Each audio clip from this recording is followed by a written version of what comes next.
Inilah rekor cetak sawah terbesar di dunia yang sedang digarap pemerintah Indonesia. Sebuah langkah ambisius di bawah arahan langsung Presiden untuk mencetak 3 juta hektar sawah baru dalam waktu beberapa tahun ke depan. Proyek ini tidak hanya menjadi kebanggaan nasional, tapi juga menjawab tantangan besar ketahanan pangan dunia di tengah krisis global yang kian terasa. Yang membuat proyek ini begitu monumental adalah keterlibatan sektor swasta dalam skala yang belum pernah terjadi sebelumnya. Haji Isam, pengusaha nasional yang dikenal visioner, turut ambil bagian besar dalam proyek ini. Demi mendukung target pemerintah, ia mengambil keputusan spektakuler, membeli 2.000 unit ekskavator raksasa dari perusahaan alat berat ternama asal Tiongkok, Sunny Heavy Industry. 2.000 unit ekskavator ini akan diterjunkan serentak ke berbagai wilayah Indonesia, dari Merauke di Papua, Kalimantan Tengah, hingga daerah potensial lainnya, untuk mengubah lahan tidur, rawa, dan gambut menjadi sawah produktif. Inilah pertama kalinya Indonesia melakukan mekanisasi pertanian dalam skala masif, untuk membuka lahan baru yang terintegrasi dengan sistem irigasi modern. Dampaknya tak hanya pada peningkatan luas lahan pangan, proyek ini akan memicu pergerakan ekonomi di berbagai sektor, mulai dari rantai pasok alat berat, distribusi pupuk dan benih, hingga tumbuhnya industri pengolahan hasil pertanian.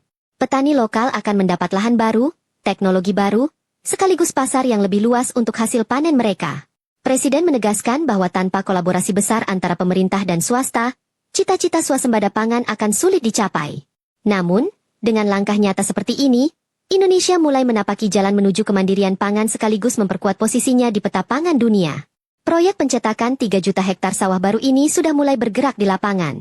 Merauke menjadi salah satu pusat utama pengembangan, memanfaatkan hamparan lahan luas yang sebelumnya belum tergarap optimal. Di sisi lain, Kalimantan Tengah dan beberapa provinsi lain dengan potensi lahan subur juga mulai bersiap menjadi lumbung pangan baru Indonesia. Potensi ke depan dari proyek ini sungguh besar. Jika seluruh target tercapai, Indonesia tidak hanya akan mandiri dalam produksi beras, tapi juga bisa melangkah lebih jauh menjadi eksportir beras utama di kawasan Asia Tenggara.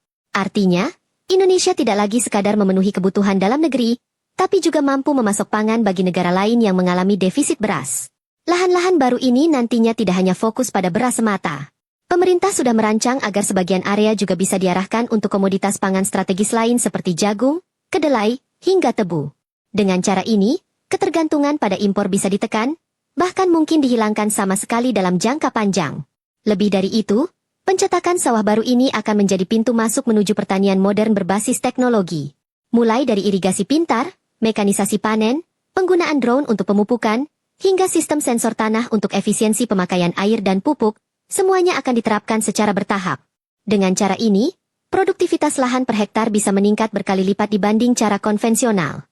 Kolaborasi antara pemerintah, investor swasta seperti Haji Isam, serta para petani lokal, akan menciptakan ekosistem pertanian baru yang berdaya saing tinggi.